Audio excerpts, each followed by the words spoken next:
जय हिंद। युद्ध भूमि को जीतने से पहले मन भूमि को जीता जाता है और अपने शत्रु की कमजोरियों पर इतना तीव्र गति से प्रहार किया जाता है ताकि उसे संभलने का कोई मौका न मिल पाए और वो रणभूमि आपकी हो जाए। तो ठीक उसी तरह जब एक अच्छे सेनापति जो होते हैं वो कम सैनिक को लेकर के ही युद्ध को परिणाम तक पहुंचाते हैं, ठीक उसी तरह आप एक अच्छे स्टूडेंट हो तो आपको ये देखना पड़ेगा कि हम कौन से सब्जेक्ट को कितना टाइम दें और कितना टाइम नहीं दें और क्या पढ़े क्या छोड़े, ये सब डिपेंड करता है। पढ़ने के लिए बहुत से लोग पढ़ रहे हैं, लाखों लाखों की संख्या में पढ़ रहे हैं। क्या सबका सिलेक्शन संभव है? कभी नहीं, कभी नहीं हो सकता है कि सबका सिलेक्शन संभव हो जाए। तो तरीके से पढ़िए दोस्त, जरूर। मेहनत कभी भी व्यर्थ नहीं जाता है। ठीक है, चलिए आगे बढ़ते हैं। तो आज का मोटिवेशनल कोट क्या है कि हौसला मत हार, गिरकर ए मुसाफिर। ठीक है, अगर दर्द यहाँ मिला है तो दवा भी यहीं मिलेगी। अगर आप फेल हुए हैं तो बिल्कुल पीछे नहीं हटना है, घबराना बिल्कुल नहीं है। दुगनी रफ्तार के साथ उठो और चलो। ठीक है, चलिए आगे बढ़ते हैं। तो आज का पहला क्वेश्चन क्या बोला गया है कि शिमला समझौता किस वर्ष हस्ताक्षरित हुआ था? शिमला समझौता यानी समझौता की बात किया जा रहा है। तो शिमला समझौता हुआ था कब? तो देखिएगा, शिमला समझौता की अगर हम बात कर देते हैं तो ये 1972 में होता है। अच्छा, क्यों होता है भाई? काम है इसका कि समझौता करवा रहे हैं, लड़ाई हो रहा था तो समझौता कर लेते हैं कि अब दोस्त दोस्त लड़ाई लड़ाई नहीं खेलेंगे। ठीक है, तो कब होता है? तो देखिएगा, भारत और पाकिस्तान के बीच में युद्ध होता है। तो भारत और पाकिस्तान के बीच में युद्ध कब होता है? तो क्योंकि 1971 में होता है। ठीक है, अभी 1971 में होता है और युद्ध को दोस्ती में बदलने के लिए शिमला समझौता होता है 1972 में। अब आपके दिमाग में उठेगा कि एक मिनट एक मिनट, हम बोले क्या? तो भारत की तरफ से कौन था? तो देखिए दोस्त, भारत की तरफ से अगर बात कर देते हैं तो भारत की तरफ से कौन थी? तो कही कि इंदिरा गांधी थी। ठीक है, अब आपके दिमाग में उठेगा कि अच्छा अच्छा अच्छा, एक मिनट, तो उसके तरफ से कौन? पाकिस्तान की तरफ से कौन? तो देखिएगा, पाकिस्तान की तरफ से कौन था? तो कहे कि जुल्फिकार भुट्टो। कौन था? तो कहे कि जुल्फिकार भुट्टो था। कोई दिक्कत? तो कहे कि नहीं, यहाँ तक तो समझ में आ रहा है। अच्छा, बात करते हैं ये एलओसी की। आप जानते हैं ना, लाइन ऑफ कंट्रोल की अगर बात कर देते हैं, यहाँ पे लिख देते हैं लाइन ऑफ कंट्रोल। तो लाइन ऑफ कंट्रोल कब निर्धारित किया गया था? तो यही यहाँ से आपको निर्धारित देखने को मिलता है। समझ में आ गया? अच्छा, एक मिनट और बताइएगा आप हमको कि शिमला समझौता हुआ था कब? तो कहिए कि 1972 में। ये शिमला पड़ता कहाँ है? इतना भी तो जानकारी है ना। ये शिमला कहाँ पड़ता है? हिमाचल प्रदेश में पड़ता है, इतना भी जानकारी है। ठीक है, भारत और पाकिस्तान के बीच में होता है 1971 का वार। उसी समझौता कब होता है? 72 में होता है। इंदिरा गांधी भारत की तरफ से, जुल्फिकार भुट्टो किसकी तरफ से? तो पाकिस्तान की तरफ से, दोनों हस्ताक्षर करते हैं और एलएसी को क्या किया जाता है? दोनों पक्षों के द्वारा मान्यता प्राप्त किया जाता है। जो बाउंड्री है दोनों तरफ के मान्यता प्राप्त किया जाता है। अब एक बात और बताइएगा कि एक होता है एलएसी। ठीक है, तो ये एलएसी जो है ये भारत और किस देश के सीमा के साथ में ये जो बाउंड्री साझा होता है, जो भारत और किस देश के सीमा के बीच में ये है एलएसी, तो इसको आपको बताना है। ठीक है, चलिए, तो आपको बताना है। ठीक है, चलिए, तो इसका आंसर तो कौन हो जाएगा? तो 1972 ऑप्शन नंबर 2 हो जाएगा। ठीक है, चलिए आगे क्या बोला गया है कि ताशकंद समझौता किस वर्ष हस्ताक्षरित हुआ था? देखिएगा, ये पाकिस्तान सुधारने वाला नहीं था। ठीक है, भारत और पाकिस्तान के बीच एक तो पहले भी युद्ध हो चुका था। अभी तो हमने देखा कब 1971 का युद्ध हुआ था। ठीक है, भारत और पाकिस्तान के बीच एक और युद्ध हुआ था। कब युद्ध हुआ था? तो देखिएगा 1965 ईस्वी में क्या था? युद्ध हो चुका था। ठीक है, अब 1965 ईस्वी में युद्ध हुआ था तो ताशकंद ताशकंद में समझौता हुआ था। तो ताशकंद में समझौता हुआ था तो कब हुआ था? तो देखिएगा, ताशकंद में समझौता की अगर आप बात कर देते हैं तो 1966 ईस्वी में समझौता हुआ था। ठीक है, कब हुआ था? तो 1966 ईस्वी में। कब? तो 10 जनवरी 1966 ईस्वी को क्या होता है? तो समझौता होता है। ठीक है, अब समझौता ही पूछा गया था। ठीक है, तो बात कर देते हैं कि इस तरफ की अगर हम बात कर देते हैं तो जो ये भारत की तरफ से जो व्यक्ति थे कौन? तो लाल बहादुर शास्त्री।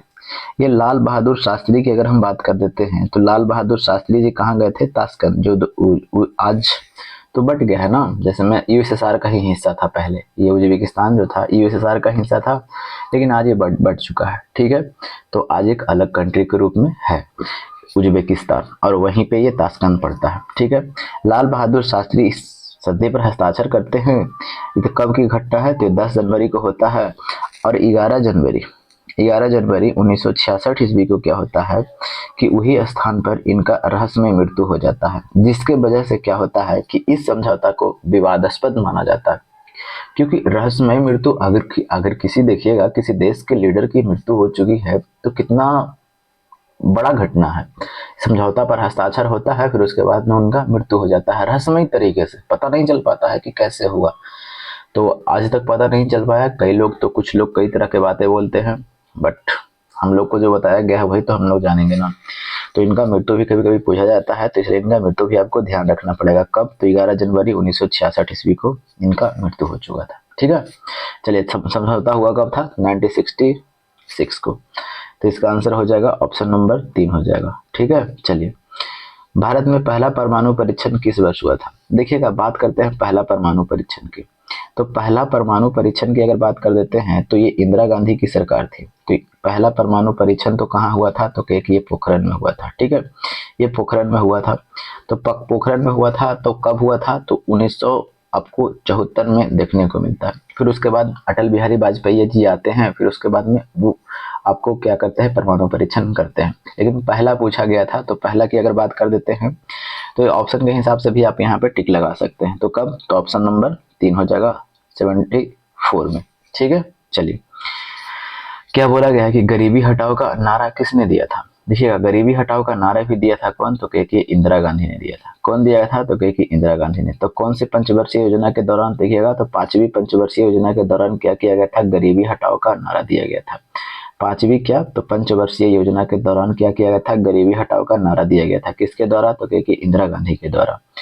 तो इसका आंसर हो जाएगा ऑप्शन नंबर 1 हो जाएगा। समझ में आ रहा है? ठीक है, अब बात कर देते हैं, जब पंचवर्षीय योजना की जब बात आ चुकी है तो पंचवर्षीय योजना को हम देख लेते हैं कि कब से कब तक चला था। जो देखिएगा, प्रथम पंचवर्षीय योजना की बात कर देते हैं, यानी फर्स्ट फाइनेंशियल ईयर की बात कर देते हैं, तो 1951 से लेकर के कब तक? तो कहिए कि 56 तक। 51 से लेकर के 56 तक। सेकंड फाइनेंशियल ईयर की अगर बात कर देते हैं तो 56 से कितना हो जाएगा? तो 1956 से कितना हो जाएगा? तो कहिए कि 61 तक। अच्छा, थर्ड फाइनेंशियल ईयर की अगर बात कर देते हैं तो 1961 से लेकर के कब तक? तो कहिए कि 66 तक।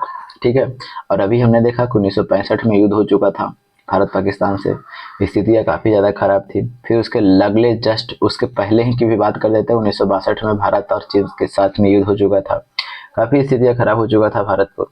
फिर उसके कुछ ही समय के बाद, 1 साल के बाद में भी क्या होता है कि बहुत बड़ी मतलब कि बहुत बड़े क्षेत्र पर क्या होता है? अकाल को सामना करना पड़ता है भारत को। तो बहुत ज़्यादा भारत की स्थिति खराब हो जाता है और ये पंचवर्षीय योजना ठीक रूप से चल नहीं पाता है, यानी जो 5 वर्ष का जो योजना बनाया जा रहा था वो नहीं चल पाता। फिर उसके बाद में फोर्थ पंचवर्षीय योजना कब आता है? तो कहिए कि 1969 ईस्वी में स्टार्ट होता है। ये कब तक चलता है? तो कहिए कि 74 ईस्वी तक चलता है। और 5वीं पंचवर्षीय योजना की अगर बात कर देते हैं तो 5वीं पंचवर्षीय योजना कब से कब तक चलेगा? देखिएगा, 69 से 74। तो 5वीं पंचवर्षीय योजना कब हो जाएगा? तो इसमें आप जोड़ लीजिए, तो 5वीं पंचवर्षीय योजना हो जाएगा 1900 कितना? 74 से हो जाएगा। समझ में आया? तो देखिएगा इस तरीके, और यही पंचवर्षीय योजना में ही आपको क्या किया गया था? तो यही पंचवर्षीय योजना में ही 1974 से 78 तक। ठीक है, अब यही पंचवर्षीय योजना में, क्योंकि अब आपके दिमाग में उठेगा कि अच्छा एक मिनट, ये 78 तक काहे चला? 5-5 साल का है तो 78 तक काहे चला? देखिए बताते हैं। जनता पार्टी की 1977 में सरकार आ जाती है। समझ में आ रहा है? 1977 में क्या किस पार्टी सरकार आ जाती है? तो सरकार बनती है जनता पार्टी की, यानी अलग विरोधी पार्टी का सरकार बन जाता है। और जब जनता पार्टी का सरकार बनता है तो जो पंचवर्षीय योजना जो चला रहा था, यानी मोरारजी देसाई बन करके प्रधानमंत्री जब आते हैं, प्रथम गैर कांग्रेसी प्रधानमंत्री, पढ़ने को मिलता होगा, तब ये पंचवर्षीय योजना को खत्म कर देते। क्या यार, क्या लगा के रखा है इसको, इसीलिए 4 वर्ष का हो जाता है। समझ में आ गया? फिर उसके बाद में इंदिरा गांधी आती है तो फिर एक बार इसमें और ऐड किया जाता है। लेकिन आपको पंचवर्षीय योजना कहाँ से कहाँ तक आपको ध्यान देना पड़ेगा। समझ में आ गया? चलिए, और यही पंचवर्षीय योजना में गरीबी हटाओ का नारा दिया गया था। किसके द्वारा? अरे भैया, इंदिरा गांधी के द्वारा। समझ में आया? चलिए, अब देखिएगा, राष्ट्रीय आपातकाल के दौरान भारत के राष्ट्रपति कौन थे? देखिएगा 25 जून की बात है। कब की बात है? तो 25 जून 1975 की बात है। ठीक है, ये इंदिरा गांधी जो थी ये क्या थी? नेशनल इमरजेंसी लगा चुकी थी। ठीक है, नेशनल इमरजेंसी लगा चुकी थी। जब नेशनल इमरजेंसी लगा चुकी थी, ठीक है, तो उस समय की अगर बात करते हैं तो राष्ट्रपति कौन थे? यही पूछा है ना, राष्ट्रपति। तो राष्ट्रपति की अगर बात कर देते हैं तो कौन थे? तो क्या कि फखरुद्दीन अली अहमद थे। फखरुद्दीन अली अहमद। ठीक है, अली अहमद। तो आज तो यहाँ पे राष्ट्रपति पूछा, लेकिन डेट भी पूछा जाता है। ठीक है, अब आपके दिमाग में उठेगा कि नेशनल इमरजेंसी की बात कर देते हैं, तो देखिएगा नेशनल इमरजेंसी की अगर बात कर देते हैं, इमरजेंसी कितने तरह के होते हैं? देखिएगा, अगर हम बात कर देते हैं आर्टिकल 352 के तहत में क्या होता है कि नेशनल इमरजेंसी लगता है, यानी राष्ट्रीय आपातकाल लगता है, राष्ट्रीय आपातकाल, ठीक है, आपातकाल लगता है। फिर अगर बात कर देते हैं आर्टिकल 356 के तहत में क्या होता है, ये राष्ट्रपति शासन लगता है, राष्ट्रपति शासन, ठीक है, किसी राज्य में राष्ट्रपति शासन आपको देखने को मिलता होगा, जो पता होगा। अगर बात कर देते हैं 360 में, तो 60 में लगता है वित्तीय आपातकाल। क्या लगता है, तो कहिए कि वित्तीय आपातकाल, आपातकाल लगता है, जो अभी तक एक भी बार नहीं लगा है हमारे भारत देश में वित्तीय आपातकाल। वित्तीय आपातकाल जब लगता है ना, तो उस देश की स्थिति इतना खराब हो जाती है कि किसी को पेमेंट देने के लिए भी पैसा नहीं बचता है, ठीक है। यहाँ तक कि अगर पेमेंट आपको 1 लाख रुपया है, तो जब वित्तीय आपातकाल लगेगा, फाइनेंशियल इमरजेंसी लगेगा, तो आपके पेमेंट को 1 रुपया तक भी किया जा सकता है। समझ में आया? चलिए, तो यहाँ तक तो समझ में आ गया। तो राष्ट्रपति कौन थे, तो फखरुद्दीन अली अहमद उस समय। तो इसका आंसर हो जाएगा ऑप्शन नंबर 2 हो जाएगा। समझ में आ रहा? आगे बढ़ते हैं। संपूर्ण क्रांति का नारा किसने दिया था? देखिएगा, संपूर्ण क्रांति को सबसे पहले समझते हैं। तो जेपी बाबू को तो जानते हैं, जयप्रकाश नारायण, जयप्रकाश नारायण, जयप्रकाश नारायण।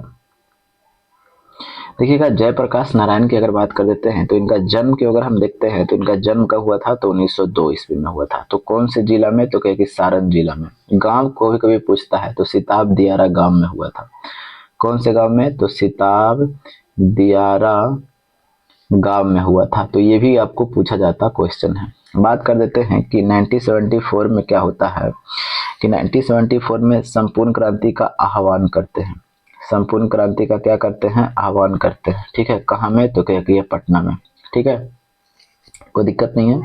अगर बात कर देते हैं ये जयप्रकाश नारायण के बारे में, तो जयप्रकाश नारायण को 1979 ईस्वी में क्या हो जाता है, मृत्यु हो जाता है, ठीक है। और इनको 1999 ईस्वी में मरणोपरांत क्या होता है, भारत रत्न से सम्मानित किया जाता है। भारत रत्न से क्या किया जाता है, तो सम्मानित किया जाता है, ठीक है, कोई दिक्कत तो नहीं है। तो हमें तो क्वेश्चन जो पूछा गया था, तो इसका जवाब मिल गया। तो इसका आंसर होगा ऑप्शन नंबर 1 हो जाएगा, जयप्रकाश नारायण हो जाएगा, ठीक है, कोई दिक्कत तो नहीं है। चलिए आगे बढ़ते हैं, अगले पर चलते हैं। 1973 में किस मुकदमे से संबंधित? देखिएगा, 1973 की बात करते हैं, तो 24 अप्रैल 1973, ये डेट याद रखिएगा, ये ऐतिहासिक फैसला है।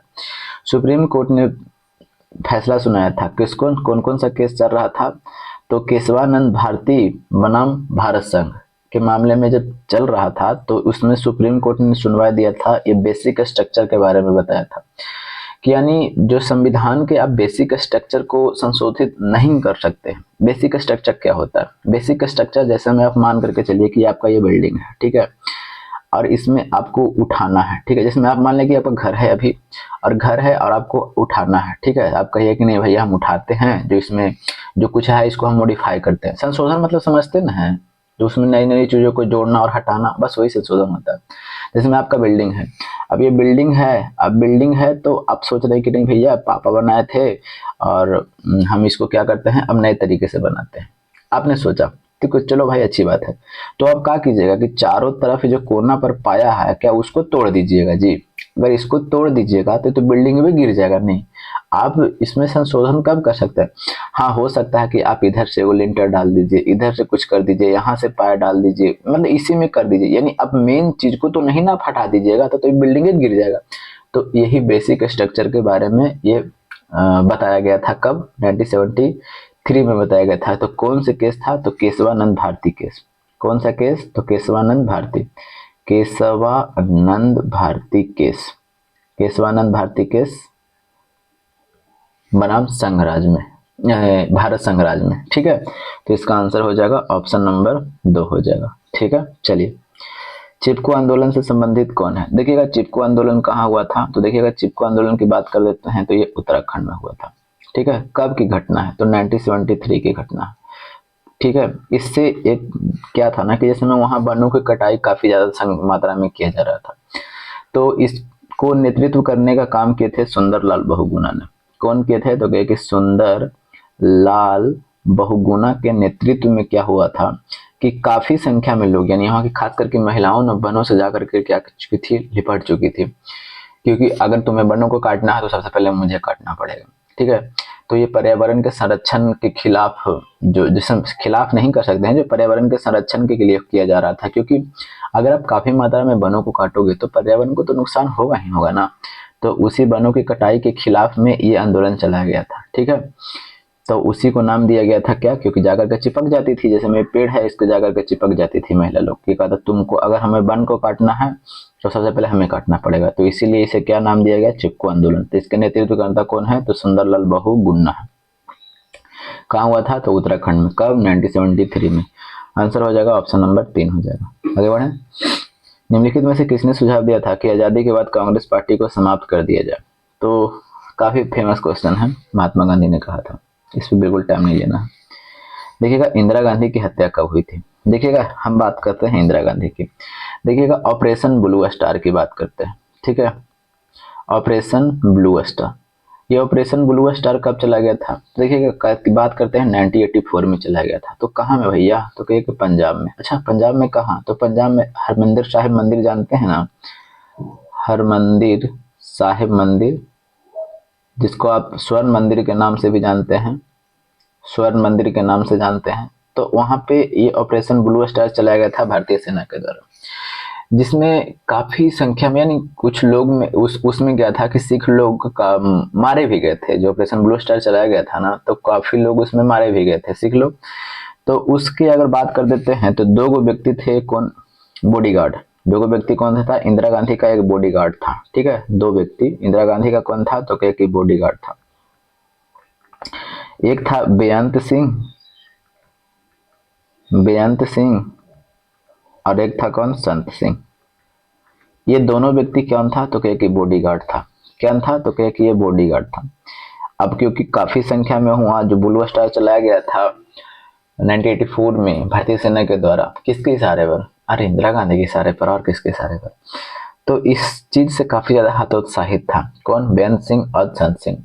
तो इस चीज को बदला लेने के लिए इंदिरा गांधी को क्या कर देता है, ये दोनों बॉडीगार्ड जो होता है 31 अक्टूबर 1984 को ही क्या कर देता है, गोली मार देता है। समझ में आ गया।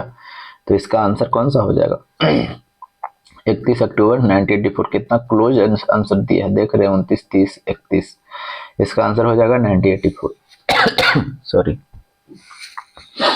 गोवा को किस वर्ष आजादी मिली, काफी बार हमने बताया है 1961 में मिला है, ठीक है। किस प्रधानमंत्री ने मंडल आयोग की सिफारिशों को लागू किया, इस चीज को पहले समझिएगा। मंडल कमीशन की अगर हम बात कर लेते हैं, ठीक है, मंडल कमीशन, ठीक है। मंडल आयोग करिए, इसको अंग्रेजी में लिख देते हैं कमीशन, ठीक है। देखिएगा मंडल कमीशन की अगर हम बात कर देते हैं, इसका गठन सबसे पहले पूछता है। तो गठन हुआ था 1979 में, ठीक है।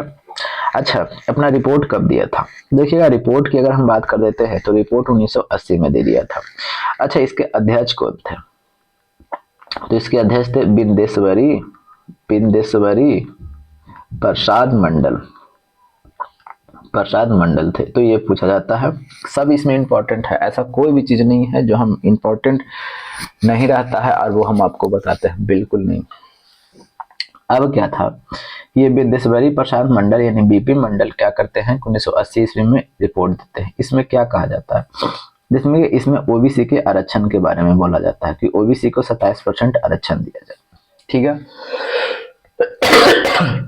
क्योंकि ओबीसी के अंतर्गत में लगभग 3500 के आसपास में जो जातियां आती थी, जो शैक्षणिक और सामाजिक रूप से पिछड़े थे, सामाजिक और शैक्षणिक रूप से क्या थे, पिछड़े थे, लेकिन फिर भी इनको आरक्षण नहीं दिया जा रहा था। समझ में आ गया। लगभग इसमें 3500 जातियां हैं जो सामाजिक रूप से भी पिछड़े हैं और शैक्षणिक रूप से भी पिछड़े हैं, फिर भी इनको आरक्षण नहीं दिया जा रहा था।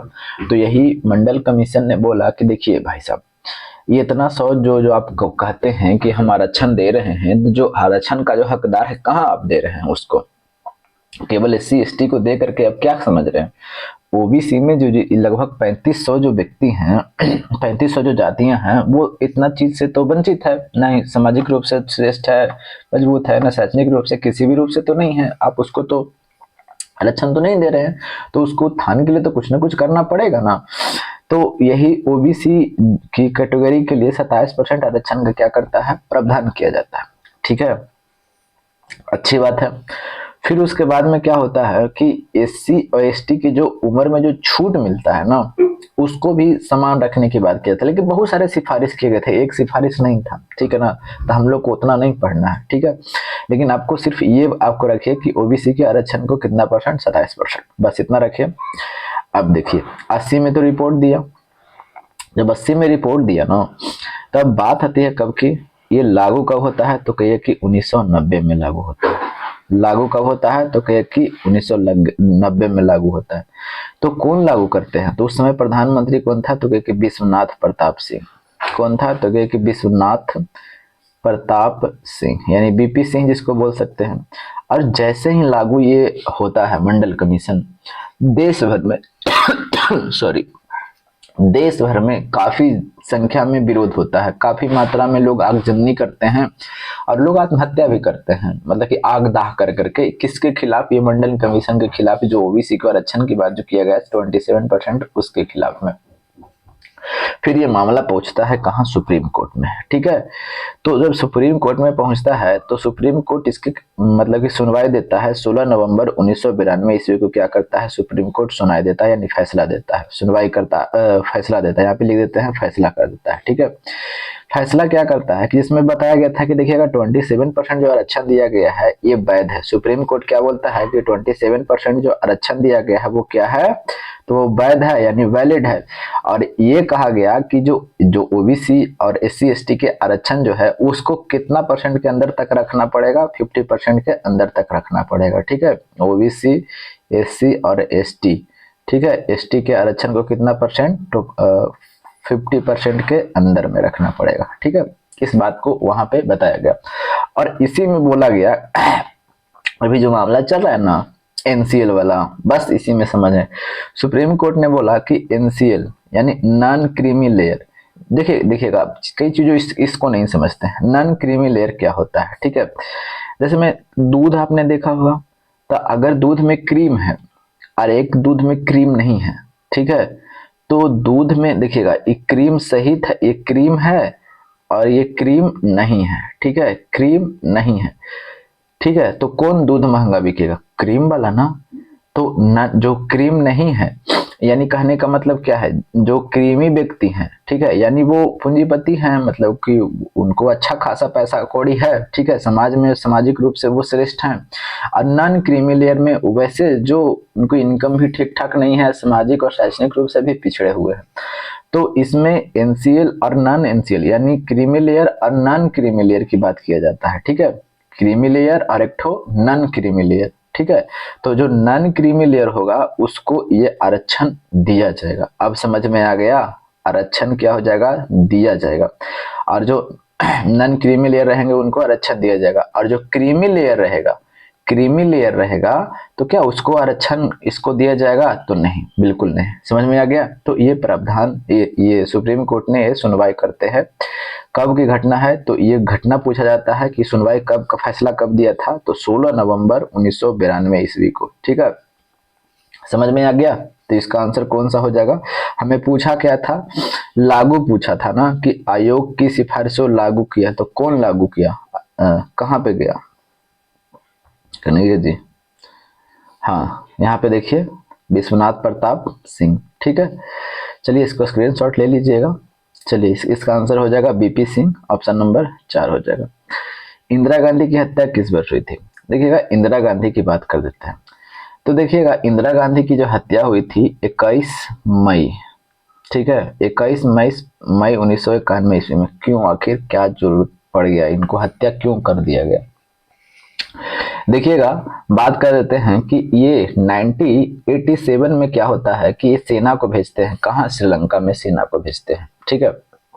और वहां की जो जो लिट्टी जो समुदाय था लिट्टे जो समुदाय था वो लिट्टे समुदाय इसके खिलाफ था, क्योंकि तुमने यहाँ पे सेना क्यों भेजा, यानी शांति सेना जो भेजा गया था भारत सरकार के द्वारा उसके खिलाफ था, क्योंकि उस वहां पे जाकर काफी मात्रा में काफी संख्या में अत्याचार हुआ था, काफी ज्यादा अत्याचार किया गया था, वो इसके खिलाफ था। लिट्टे जो जितने भी ग्रुप में थे इसके यानी शांति सेना जो भेजा गया था उसके खिलाफ था। और इसको बदला लेने के लिए सॉरी यही बदला लेने के लिए क्या होता है कि लिट्टे जो ग्रुप है, अब जिसको आतंकवादी ग्रुप बोलिए या जो भी बोलिए, ठीक है, ये लिट्टे ग्रुप के लोगों ने क्या किया कि यही इनसे बदला लेने के लिए एक महिला को यानी सुसाइडर बॉम्ब पहना दिया गया, ठीक है। और ये रैली में थे जिसमें यहाँ पे ये व्यक्ति थे इंदिरा गांधी, और रैली में क्या होता है कि महिला यहाँ पे पास में जाती है सुसाइड बॉम्ब पहन करके, ऐसे गला में यानी शरीर में अपना लगा ली और वहीं पे खुद को ब्लास्ट कर ली, जिससे इंदिरा गांधी की क्या हो जाता है उस समय मृत्यु हो जाता है, ठीक है। तो इसका आंसर कौन सा हो जाएगा, तो हो जाएगा ऑप्शन नंबर 3 हो जाएगा। समझ में आ गया।